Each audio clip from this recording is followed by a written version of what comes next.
Hablemos. Voces especializadas en ciencias sociales y humanidades, historia, antropología, literatura, estudios políticos e internacionales, agua y sociedad. Divulguemos la ciencia. Hablemos. Los comerciantes, los navegantes, las rutas marítimas son elementos que van conformando la historia de un país, y en México el Caribe mexicano tiene precisamente una aportación significativa a nuestra historia. Vamos a platicar con un experto, con el doctor Luis Meseta, quien recientemente se incorporó a los investigadores, a la plantilla de investigadores en el Colegio de San Luis, y a quien le vamos a dar la bienvenida en esta primera ocasión que ha sido invitado a este espacio. Bienvenidos, comenzamos. Como parte de la campaña de concientización sobre la importancia de la ética en la investigación, el Colegio de San Luis realizó el pasado 23 de agosto la conferencia Razonamientos y Valores en la Investigación Científica, a cargo de la doctora Ana Laura Fonseca. El objetivo de esta charla fue reflexionar sobre cómo los valores pueden influir en la investigación académica y la importancia de ser conscientes de este aspecto. Esto debido a que existe una imagen de la ciencia libre de valores, considerándola una unidad con independencia de otras actividades. Se habló sobre los valores cognitivos, los cuales usualmente se utilizan en la investigación científica, y los valores sociales, para entender la responsabilidad política o moral de la ciencia. Al final, la doctora Ana Laura Fonseca mencionó que el conocimiento científico no puede ser comprendido del todo haciendo distinción entre los valores cognitivos y los valores sociales. Puedes consultar esta conferencia en nuestra página web 100% original, donde también encontrarás otros materiales relacionados con esta campaña de ética en la investigación. ¿Qué tal, amigos? ¿Cómo están? Buenas tardes para todos ustedes. Bienvenidos a este espacio desde el Colegio de San Luis. Nos da mucho gusto que nos estén acompañando a través de este espacio que, con la colaboración de 9TV, pues estamos llegando hasta donde usted nos esté observando, hasta su casa, su dispositivo. Y bueno, pues aprovechamos para agradecer esta colaboración que tenemos desde hace ya varios años, y que este espacio, desde este Centro Público de Investigación especializados en Ciencias Sociales y Humanidades, pues siga llevando información, conocimientos a toda la población. Y bueno, pues hoy vamos a platicar de historia. Estamos muy contentos en el Colegio de San Luis porque desde hace ya varios meses tenemos acá un investigador nuevo. Y bueno, pues viene de un contexto distinto a esta zona árida, seca, soleada, calurosa de San Luis Potosí, y viene de un lugar muy bonito que seguramente a todos nos hubiera gustado, o a muchos nos hubiera gustado nacer por aquellas tierras del sureste mexicano. Así que bueno, pues los invitamos para que se queden y charlar con nuestro invitado de hoy, a quien saludamos y presentamos en este momento. Y él es el doctor Luis Meseta, investigador del programa de Historia. ¿Cómo estás? Bienvenido. Lo voy a tutear porque, bueno, pues es muy joven, así que pues me va a dar ese permiso. ¿Cómo estás? Muchas gracias, bienvenido. Hola, Lidia, gracias por la invitación, un saludo a la audiencia. Muy contento de estar aquí en San Luis Potosí, en el Colegio de San Luis, y bueno, a tu disposición. Recuérdanos en qué mes te incorporaste al programa de Historia, y cuéntanos un poco de dónde vienes. Sí, bueno, yo me integré en marzo de este año al colegio, al programa de Historia, en la línea de conocimiento, historia económica y política. Y bueno, yo vengo de Yucatán, justamente, nací en un pueblo cercano a la ciudad de Mérida, entonces desde muy niño viví en la ciudad de Mérida, entonces pues ahí me formé, estudié y bueno, soy caribeño. El asunto de la formación, digamos, académica, ¿también la hiciste ahí? ¿Licenciatura, maestría, doctorado en instituciones también tienes un doctorado justamente en un centro público? Cuéntanos. Sí, bueno, educación básica, toda mi formación académica fue allá en Yucatán, incluso 2 postdoctorados ahí. Pero bueno, sí, historiador de formación, licenciatura en la Universidad Autónoma de Yucatán, la maestría y el doctorado lo hice en el Centro de Investigaciones y Estudios Superiores en Antropología Social, el CIESAS. ¿El CIESAS? Unidad Peninsular, que tiene sede en Mérida. Y bueno, hice 2 postdoctorados, uno en la Facultad de Ciencias Antropológicas de la Universidad Autónoma de Yucatán, la UADY, y uno más en el Centro Peninsular en Humanidades y Ciencias Sociales, CEPSIS, de la UNAM, también ahí. Entonces me he dedicado a la investigación en historia y a la docencia también en historia, pero pues también abro un poquito, me extiendo en humanidades y ciencias sociales. ¿Y cómo te ha tratado San Luis, el clima? Porque bueno, pues somos un clima muy seco comparado con el clima que tienen ustedes allá en el sureste. No, adaptándome al clima, A sí la gente, dicen que otro. somos bien sangrones, ¿no? No, para ¿No? nada, es un contexto distinto, seco, un clima seco. Sí, yo estoy acostumbrado pues a la selva baja espinosa, a la cercanía con la playa, con el mar, pero me han tratado muy bien. La recepción aquí en el colegio ha sido muy buena. Me han integrado, digamos, al cuerpo académico y me siento muy contento ya, digamos, con toda la intención de hacer una vida aquí. Ya mi hija acaba de nacer, es potosina, entonces pues Ah, bueno, ya más arraigo ahí, ya tenemos acá una paisana. estamos ya con los vínculos, ¿no? Muy bien. Arraigándonos a San Luis Potosí, ¿no? Muy bien, doctor Luis Meseta, muchas gracias, bienvenido. Y bueno, pues a ver, entremos en materia. Tus temas tienen que ver un poco con esta investigación histórica de las élites. ¿Por qué es importante estudiar las élites? Bueno, sí, aquí ahorita en el colegio estoy haciendo un proyecto, estoy desarrollando un proyecto sobre las élites mercantiles en, digamos, esta región, macrorregión económica o espacio económico que es el Golfo de México, de Yucatán a Tamaulipas. Y bueno, la idea es hacer un seguimiento a estos grupos, ¿no? Que se dedican a los intercambios mercantiles a finales del siglo XVIII y principios del XIX. Y bueno, la idea aquí, ¿por qué me interesan las élites? Es ver, digamos, estos mecanismos, ¿no? Estas estrategias de posicionamiento, tanto económico como social y político, para que puedan, digamos, tener incidencia, influencia en la estructuración de un sistema de gobierno y un sistema económico que estén conjuntados, ¿no? Y antes de comenzar, digamos, con este trabajo, con estas nuevas líneas aquí en el Colegio de San Luis, bueno, ya tenías un vasto trabajo también de investigación. Cuéntanos un poco de qué va todo este trabajo anterior a tu llegada aquí al colegio. Sí, bueno, digamos que el tema que estoy estudiando ahorita, las élites mercantiles en el Golfo Caribe, ¿no? Parte de unos antecedentes ya de hace varios años, donde me interesaba por el comercio y la navegación, ¿no? Digamos que ahí en Yucatán es muy, digamos, la relación con el mar es muy cercana, ¿no? Y bueno, también existe un intercambio cultural y económico en el pasado con el Caribe, ¿no? Entonces eso me llevó a estudiar, me interesó mucho el comercio, la navegación, ¿no? Cómo se comunicaban en el pasado, pues, las sociedades coloniales. Y bueno, ahí surgió el tema del comercio, ¿no? Un ámbito, digamos, que permite, digamos, hacer ese seguimiento a las circulaciones, a las movilidades, es el comercio, es el intercambio, ¿no? El intercambio mercantil. Y bueno, me dediqué a estudiar la carrera de Indias, ¿no? La carrera de Indias es, digamos, el sistema mercantil, el sistema económico-comercial que se instauró, digamos, desde el inicio de la colonización en las Indias por parte de España, ¿no? Entonces, ¿Era como una ruta? Sí, era un sistema a través del cual se ejercía un control sobre la navegación y el comercio y la circulación, ¿no? Entonces se le llamaba así la carrera de Indias, era básicamente el tráfico ultramarino transatlántico, ¿no? Que conectaba a España, a la corona, con sus colonias en Hispanoamérica, ¿no? Entonces de ahí, pues bueno, se relaciona con pues el poder que fueron adquiriendo los comerciantes, los grandes mercaderes, monopolistas, primero en España, en Sevilla, y bueno, también aquí en Ciudad de México y en otros puntos, ¿no? de Hispanoamérica.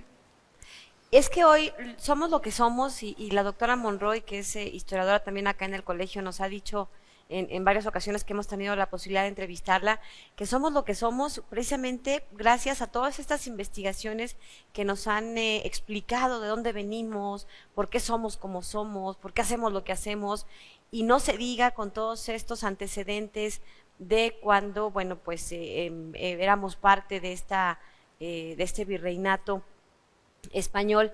Y bueno, pues creo que todavía hay ahorita muchas familias, muchas de estas élites que explican, supongo yo, parte de ese papel. Cuéntanos un poco cuáles han sido esos hallazgos, algunos de los más importantes, ahorita regresando del corte los ampliamos, pero algunos de estos aspectos que hayas encontrado de lo que ocurría justo en estas épocas y que hoy podrían explicar lo que es Yucatán, lo que es toda esta península o todas estas culturas del Golfo.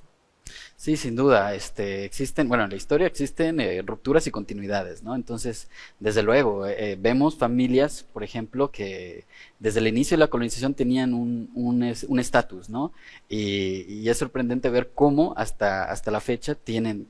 ¿Todavía persisten esas élites, digamos, en el poder? Sí, sí, en algunos casos sí, en otros casos hay élites que van emergiendo en cuanto a los procesos van, digamos, transformándose. Sí, claro. Van ocurriendo ciertos reorganizaciones, ¿no? Políticas, económicas. Entonces, bueno, sí sorprende, ¿no? Cómo existe esa continuidad, ¿no? Pero bueno, en el caso de los comerciantes, pues es justamente la época moderna marca como ese posicionamiento, ¿no? Como un grupo, como un sector económico de mucho poder y que se van incorporando a otras esferas, ¿no? Otras esferas también de gobierno, ¿no? Y bueno, eso es lo que justamente me llama mucho la atención, cómo se van conformando, qué mecanismos van utilizando para ascender, ¿no? Socialmente, para posicionarse económicamente. Porque aparte los comerciantes pues no eran, digamos, vistos como parte de estas clases sociales altas, cercanas al poder en automático, ¿no? Sí. Vamos a ir a una pausa y regresamos para seguir platicando de este y otros temas, qué comerciaban, por dónde navegaban. Vamos a ir platicando con nuestro invitado porque de eso le sabe mucho y le sabe muy bien. Continuamos.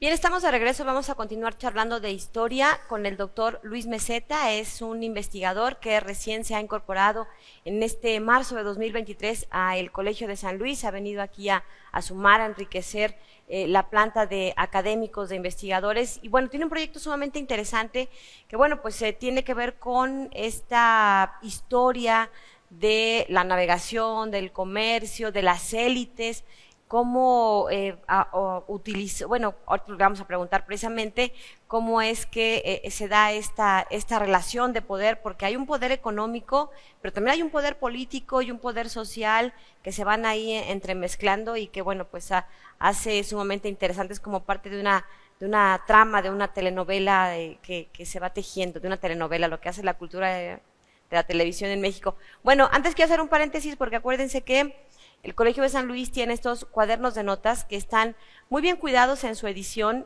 tiene una pasta dura, tienen unas fotografías de muy buena calidad y que bueno, justo estos son los de este año 2023.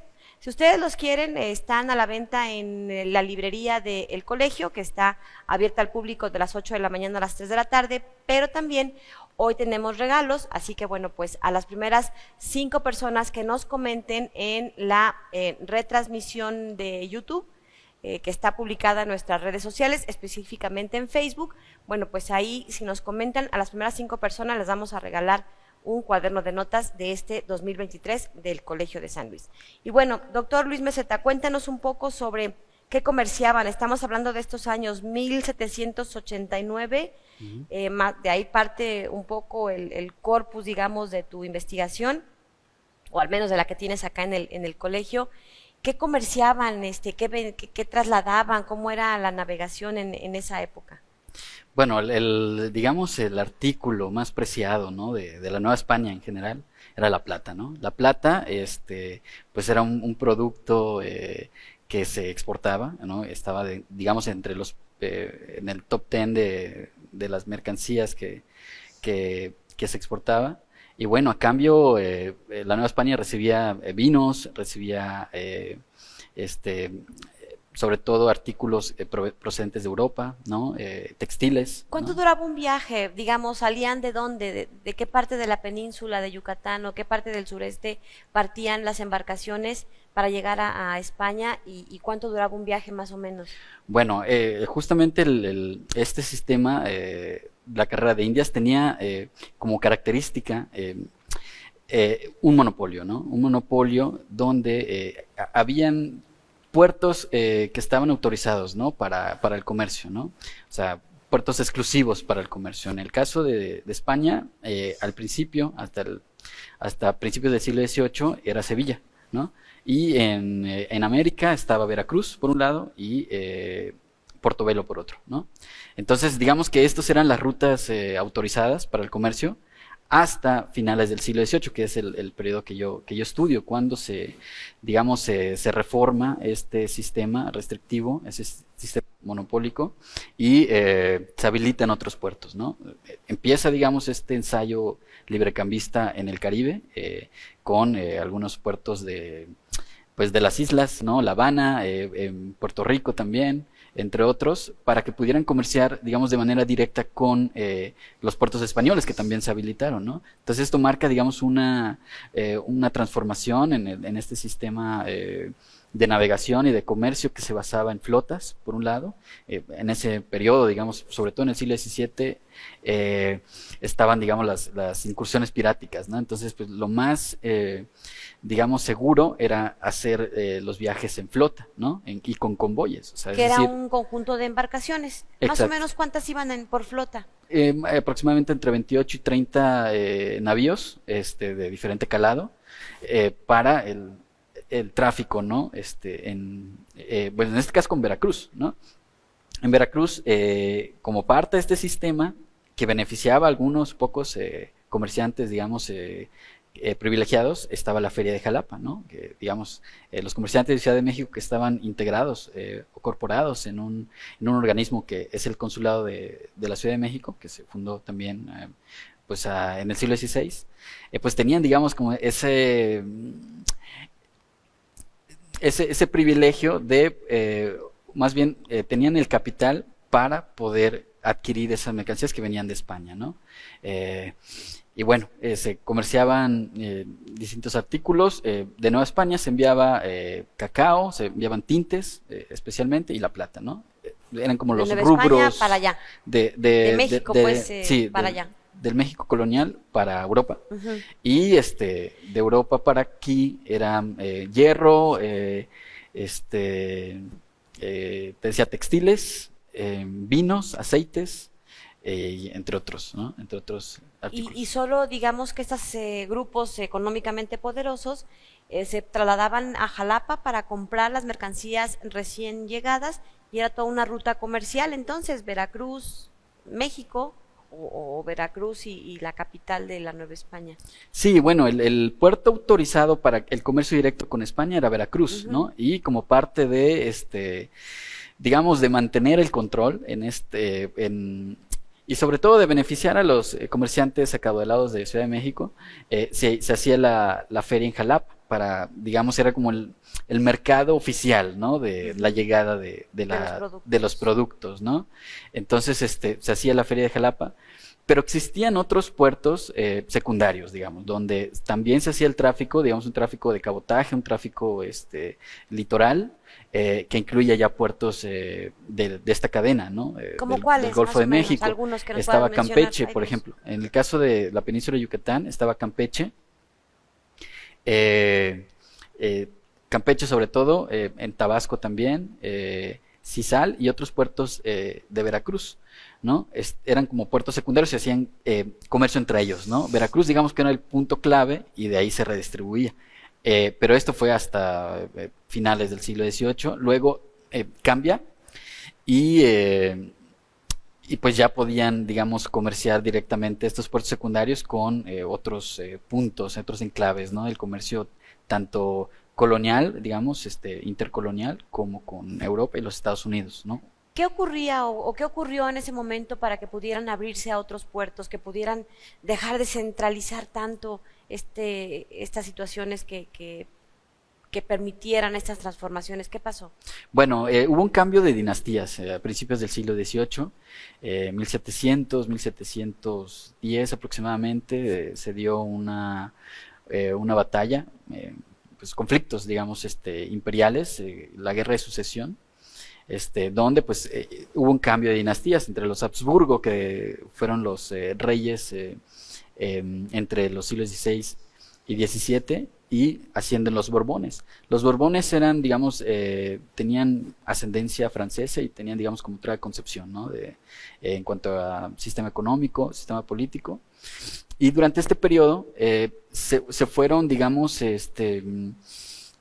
reestructurándose y pensando en algunas reformas, ¿no? Y son las famosas reformas borbónicas, ¿no? De finales, o sea, que se instauran en la Nueva España a finales del siglo XVIII. Y dentro de digamos, cúmulo de reformas y de reestructuración normativa estaba el comercio, ¿no? Como un punto clave para, digamos, el fortalecimiento económico de la corona, ¿no? Entonces, ahí viene, digamos, vienen algunas disposiciones para liberar el comercio, que estaba, como te comentaba, ¿no? Estaba restringido a algunos pocos, digamos, puntos de intercambio, y en beneficio también de grupos exclusivos de comerciantes, ¿no? En Andalucía especialmente, y en algunos puntos bueno, en Lima, en Nueva España, en el caso de Ciudad de México, ¿no? Entonces, el comercio libre, digamos, como que es el parteaguas, ¿no? El parteaguas, en 1765 se instaura en las islas del Caribe, 1770 se incluye Yucatán, y bueno, y se va, digamos, o sea, poco a poco van abriéndose otros, van incluyéndose otros puertos, el caso de Santa Marta, la Luisiana, y bueno, esto va a suscitar que se amplíen los circuitos, ¿no? Los circuitos comerciales, las rutas de intercambio, y que también los comerciantes que estaban, digamos, sometidos a digamos, a una desigualdad en cuanto a condiciones para atraer, digamos, importaciones y para participar en las exportaciones, pues empiezan a tener cierta participación en el entramado marítimo comercial, ¿no? Y esto pues va a permitir que se vayan, digamos, visibilizando, ¿no? Posicionándose también su influencia económica, acumulando capital, y en el caso de las regiones, de estas regiones, el caso de Yucatán, Tabasco, Veracruz, y bueno, espacios diversos, pues vayan, digamos, fortaleciéndose como grupo de poder, cohesionándose y, digamos, generando algunas estrategias para mantenerse digamos, en el poder, ¿no?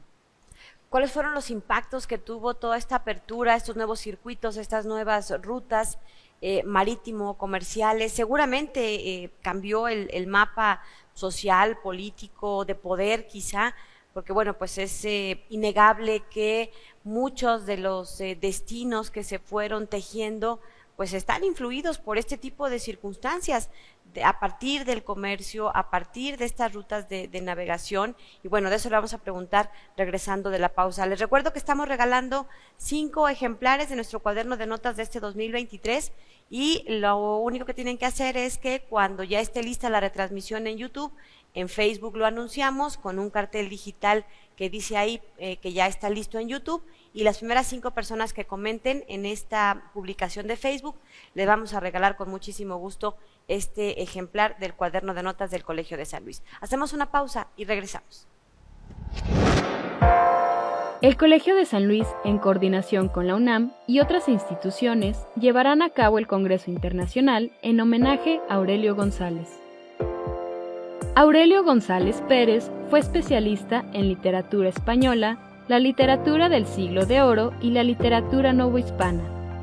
Catedrático y académico mexicano, quien visitó en distintas ocasiones el Colsan y contribuyó en varios proyectos del programa de estudios literarios.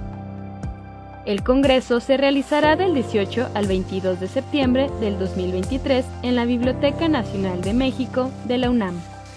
Puedes consultar el programa completo en la página web del Colsan, www.colsan.edu.mx.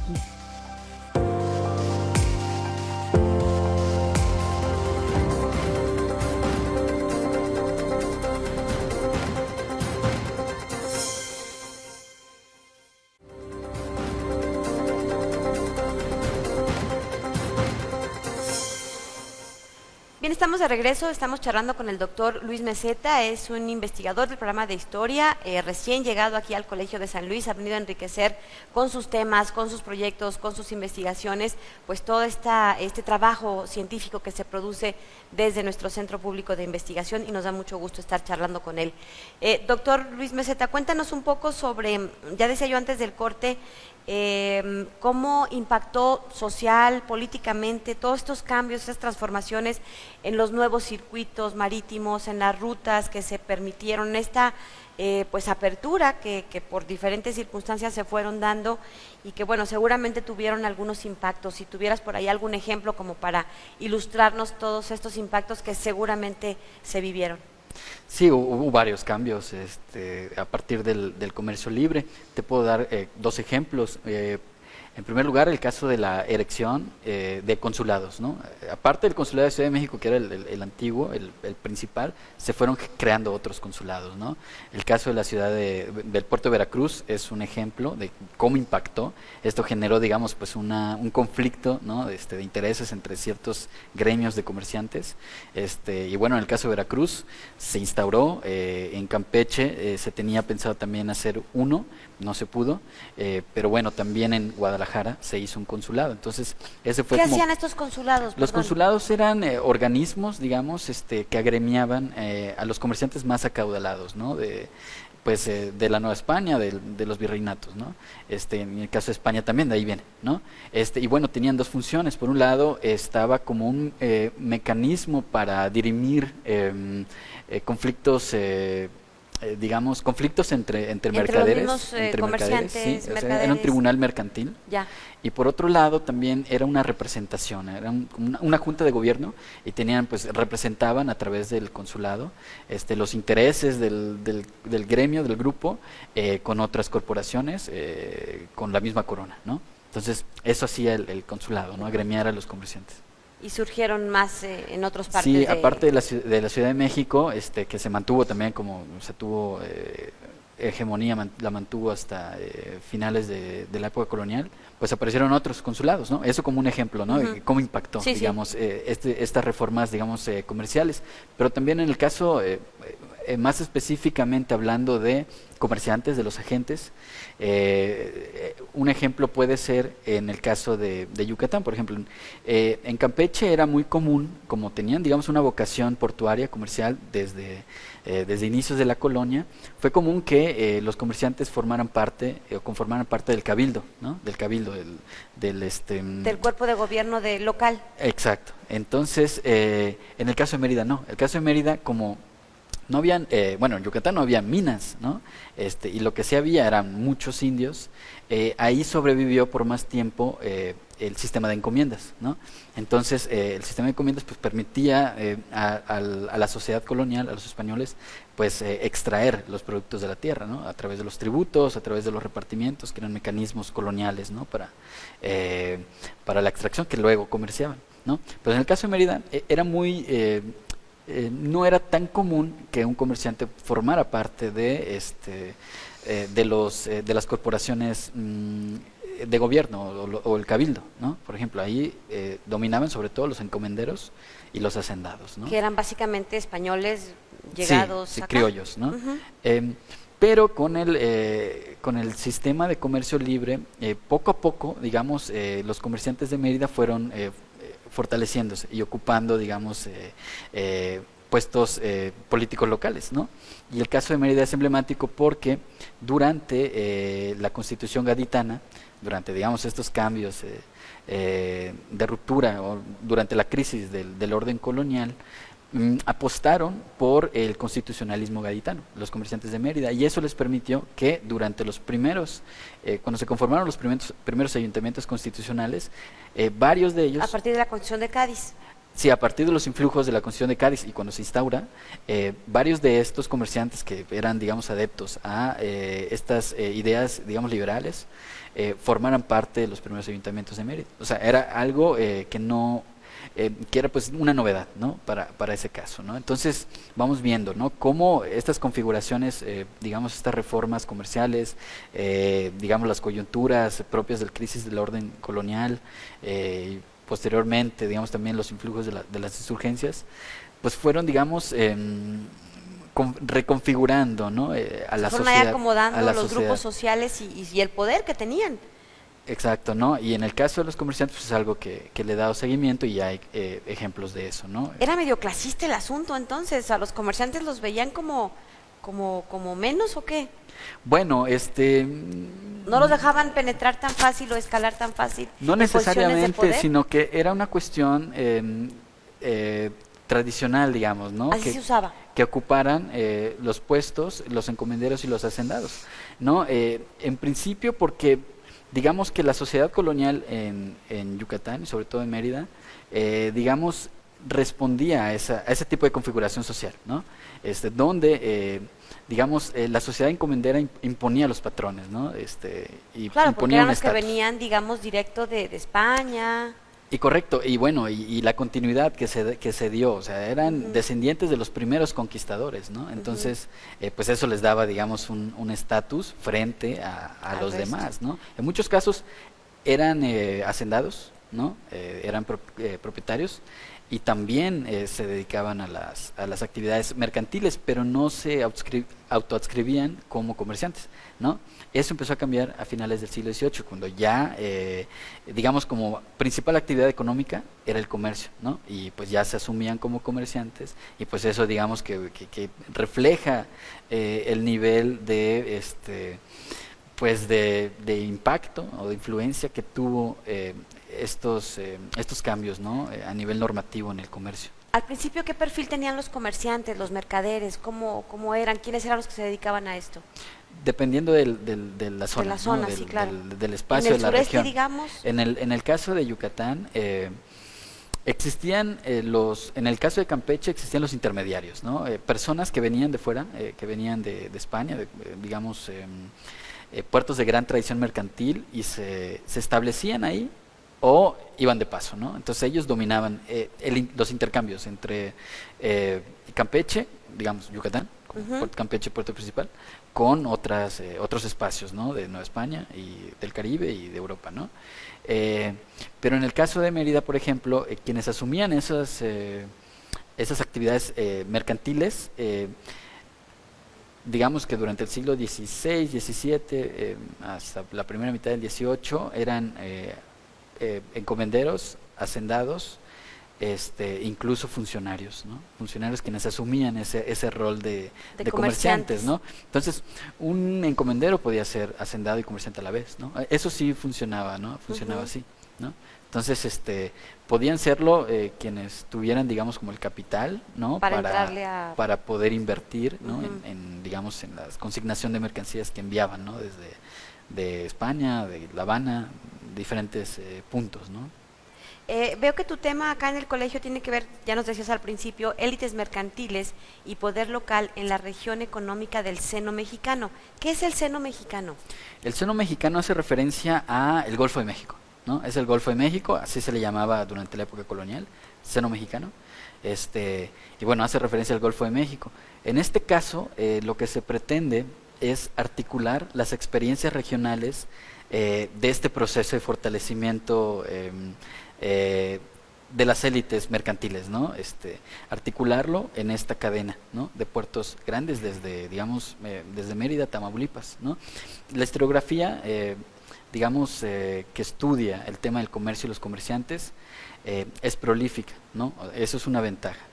Pero, o sea, ya hay investigación de historia de este tema. Sí, hay una producción importante, pero bueno, salvo sus excepciones, normalmente se estudia por regiones, ¿no? Por regiones, digamos, estas experiencias. Lo que se pretende aquí es articular esas experiencias, conectar, ¿no? Vincular y tejer esas redes de intercambio entre los mismos cuerpos mercantiles de las diferentes, digamos, regiones que componían este espacio económico que pues se le denomina también Golfo Caribe, porque pues tiene digamos una orientación hacia el intercambio hacia afuera, ¿no? Hacia digamos el mundo atlántico y caribeño.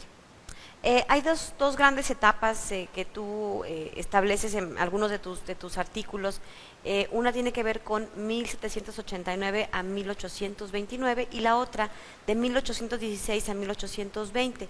Cuéntanos un poco cuál es la diferencia entre una y otra. Hay un factor ahí importante, digamos, en la historia de México que parte como estos dos periodos. Platícanos cuáles son. Bueno, en el caso del proyecto de élites mercantiles, sí parte, digamos, del año 1789, que es cuando se incorpora la Nueva España al sistema de comercio libre, ¿no?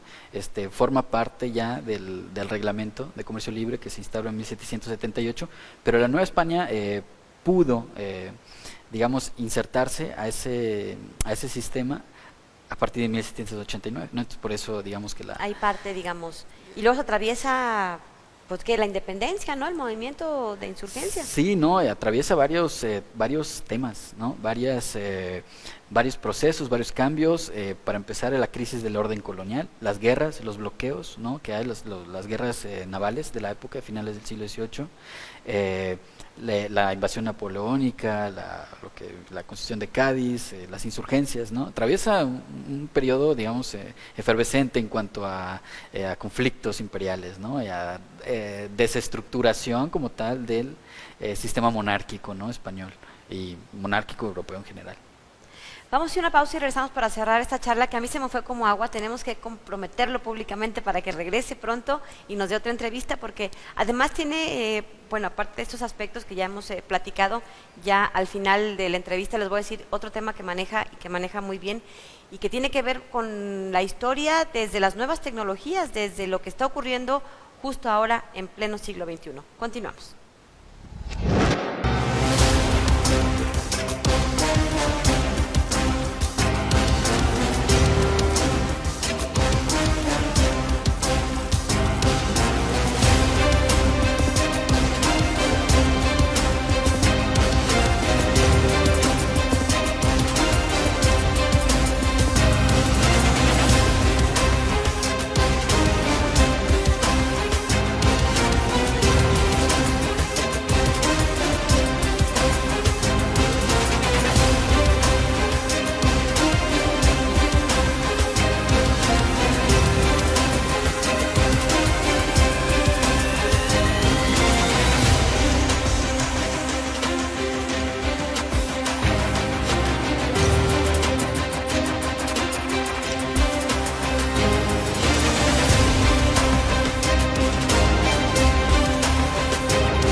Bueno, pues llegamos al último bloque de este espacio. Estamos charlando con el historiador Luis Meseta y su tema tiene que ver con élites mercantiles y poder local en la región económica del seno mexicano, que ya nos explicaba que es toda esta parte de el Golfo y que, bueno, pues él tiene un proyecto muy ambicioso porque se trata de explicar, entrelazar lo que se ha pues investigado, pero no solo en una región, sino todo esto que atraviesa, digamos, desde Tamaulipas hasta Yucatán. Estas élites mercantiles pues se fueron incrustando y fueron escalando en asuntos políticos, me imagino yo, pero no me lo quiero imaginar. Mejor cuéntanos tú cómo fue esta relación y estos impactos en el tema político, porque indudablemente lo económico y lo mercantil generan riqueza y la riqueza pues genera poder. Sí, bueno, te comentaba el ejemplo del caso de Mérida, cómo se fueron incorporando a los ayuntamientos, ¿no? Constitucionales. Entonces, una vez ahí, pues tienen, digamos, la posibilidad de imponer imponer sus intereses económicos y comerciales, ¿no? Por ejemplo, para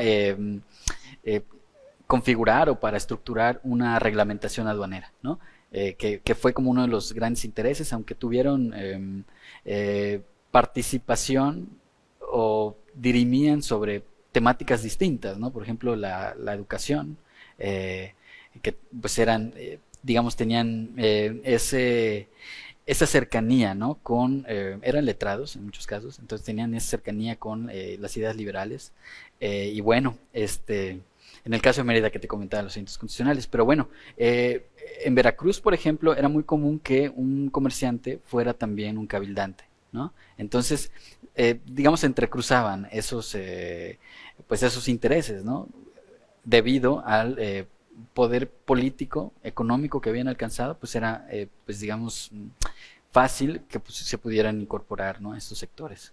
Todavía persisten algunos elementos de estas épocas que hoy se puedan observar en la dinámica social, cultural o histórica de estos comerciantes, de estos navegantes, de esta naturaleza que seguramente marcó a las haciendas yucatecas, no sé, algún vestigio todavía.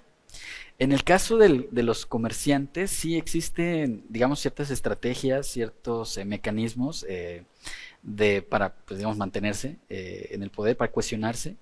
Y uno de ellos, por ejemplo, fue digamos, unas prácticas endogámicas, yo le llamo endogamia sectorial. Se casaban entre ellos mismos, entre los comerciantes, casaban a sus hijas con los hijos de otros comerciantes, con el fin de, digamos, fortalecer, ¿no?, su poderío, su presencia. Sí, y también las rutas, ¿no? Los accesos a los mercados exteriores, ¿no? Entonces, digamos, como que se fortalecían. O sea, eran como dueños de cierta ruta y nadie más podía comerciar en esa ruta. No, más bien fortalecían los intercambios, ¿no? Con sus socios ya. comerciales de otros puertos, lugares. ¿no? Entonces, era muy común y es una práctica, pues, que se ha extendido, ¿no? Se extendió en el siglo XIX. Lo podemos encontrar, ¿no?, en la actualidad, digamos, esa manera de, como las élites, digamos, son excluyentes, ¿no? Son, pues, digamos, muy cerradas, ¿no? Muy Todavía cerradas, la sociedad de ciertos y aspectos. tienen ese tipo de prácticas, de mecanismos para, digamos, consolidar su fortuna, consolidar su poderío, ¿no? Y pues es un mecanismo que podemos, digamos, observar en esa época, a finales del siglo XVIII, desde antes, y todavía, ¿no? Sí, todavía hasta la actualidad.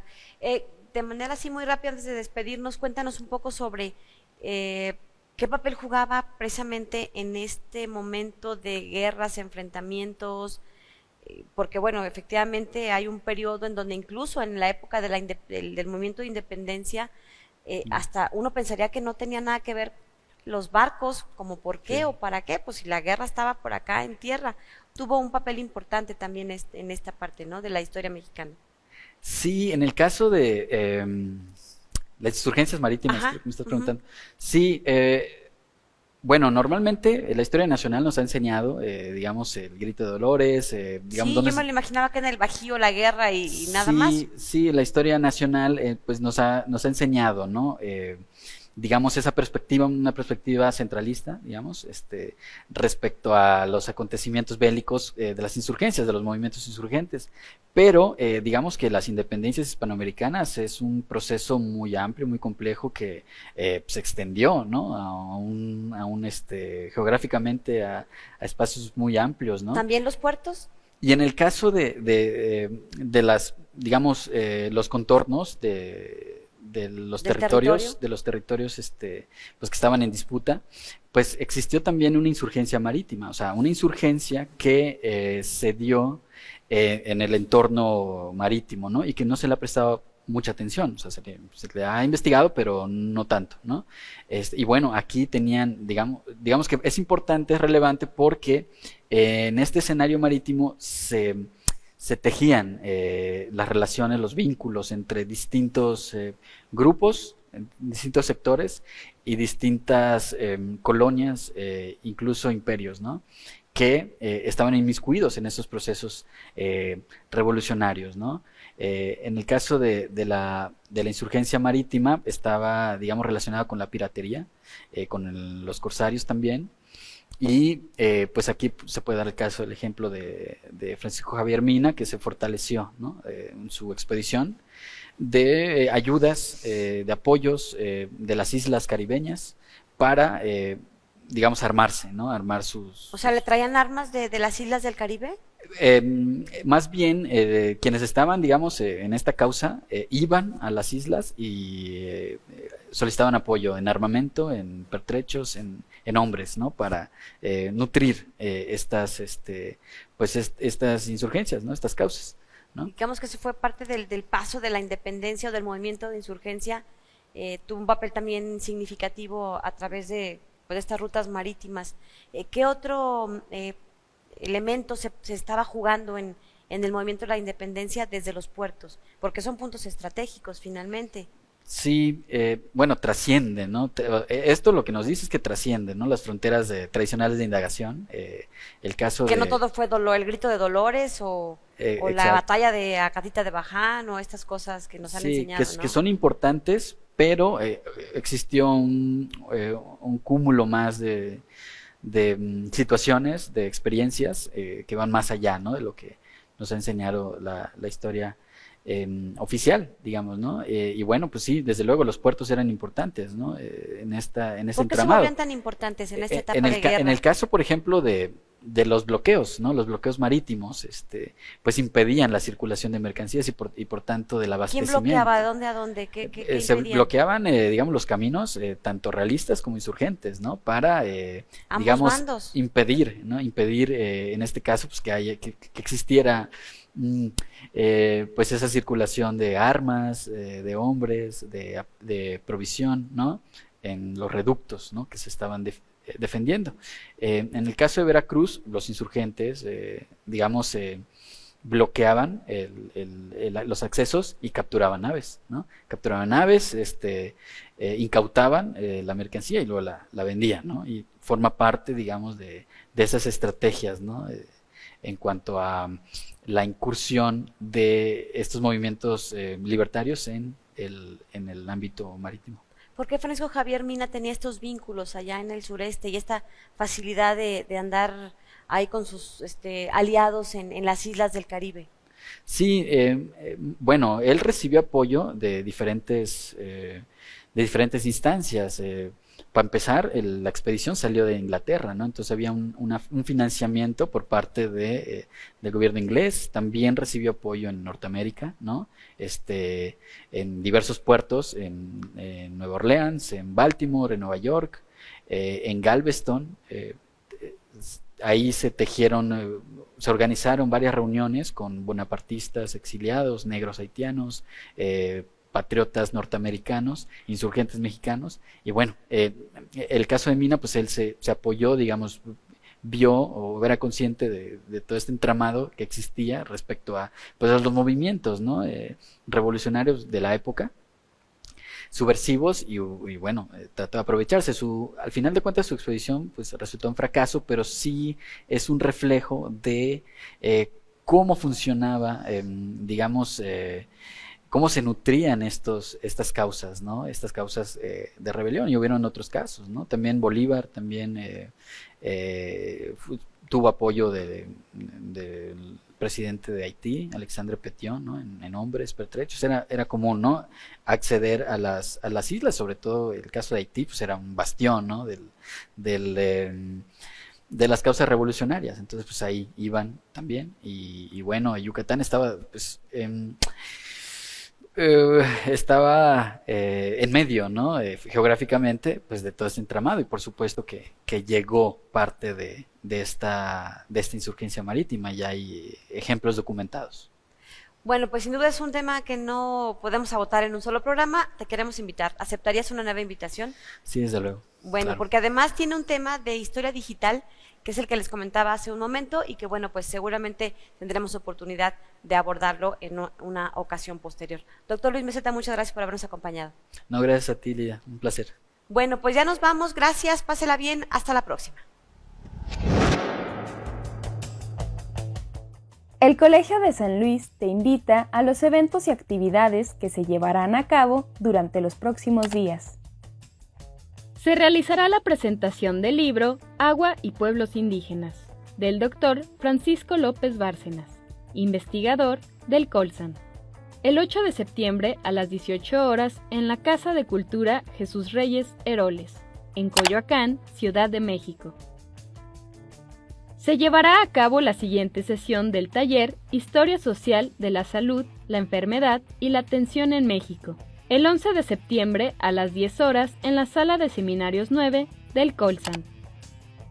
El Colsan, en colaboración con otras instituciones, realizarán el Congreso Internacional en homenaje a Aurelio González, del 18 al 22 de septiembre en la Biblioteca Nacional de México de la UNAM. Consulta el programa en nuestras redes sociales. Se realizará la conferencia magistral Trasvases y Justicia Ambiental, con la participación del Dr. Francisco Peña y el Dr. Luis Enrique Granados, el 5 de septiembre a las 12 horas en el Auditorio de Sociología Rural de la Universidad Autónoma de Chilpancingo. El Laboratorio de Investigación, Género, Interculturalidad y Derechos Humanos del Colsan se encuentra llevando a cabo el Diplomado Nacional Implementación del Proceso de Formación de Jóvenes para la Construcción de Paz e Igualdad de Género en Escuelas Normales, de julio a noviembre 2023 en modalidad virtual. Para mayor información, puedes contactarte al correo normalistas2023@colsan.edu.mx. Consulta los detalles de este y otros eventos a través de nuestra página web www.colsan.edu.mx y síguenos también en nuestras redes sociales.